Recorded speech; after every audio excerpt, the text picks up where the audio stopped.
સમાજ સેવાની ઉમદા મિસાલ ઊભી કરનાર નવસારીની શિક્ષિકા દેશમાં અતિ દુર્લભ ગણાતા પુરસ્કારથી સન્માનિત થઈ છે।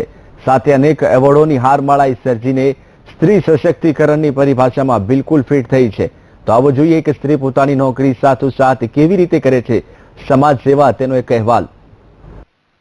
आज से नवसारी शहરની શેઠ પૂહ વિદ્યાલયની શિક્ષિકા કુમારી પ્રીતિદેવી શર્મા, જેણે પોતાનું તમામ જીવન શિક્ષણ કાર્ય અને સેવામાં સમર્પિત કર્યું છે, જેના કારણે પ્રીતિદેવીએ લગ્ન પણ કર્યા નથી।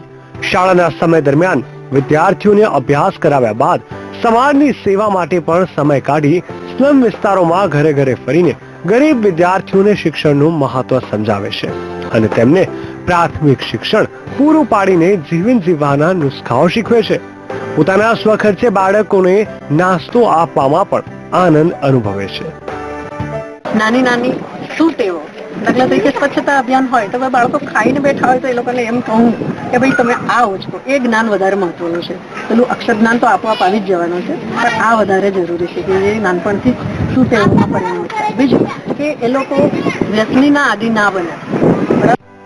દેશના સર્વશ્રેષ્ઠ શિક્ષકોમાંથી સમગ્ર દેશમાં 3 શિક્ષકોની પસંદગી ઉતારવામાં આવી, જેમાં નાનકડા નવસારીના પ્રીતિદેવી પસંદ પામ્યા હતા।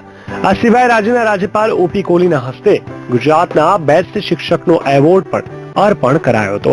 તેમજ પ્રીતિદેવીએ પોતાના વિદ્યાર્થીઓને પણ સમાજ સેવાના પાઠો શીખવી સેવા કરવામાં અગ્રેસર કર્યા છે।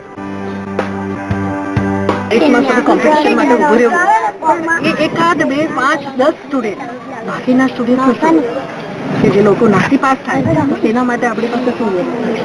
દીકરીઓની વાત કરીએ તો શું દીકરી તો આજકાલ ખૂબ જ સશક્તિકરણ જોઈએ શકીએ, નારી સશક્તિકરણ અત્યારે ચાલી જ રહ્યું છે મહિલાઓનું, અને બેટી વધાવો બેટી પઢાવો ચોક્કસ સફળતા મળેલી છે।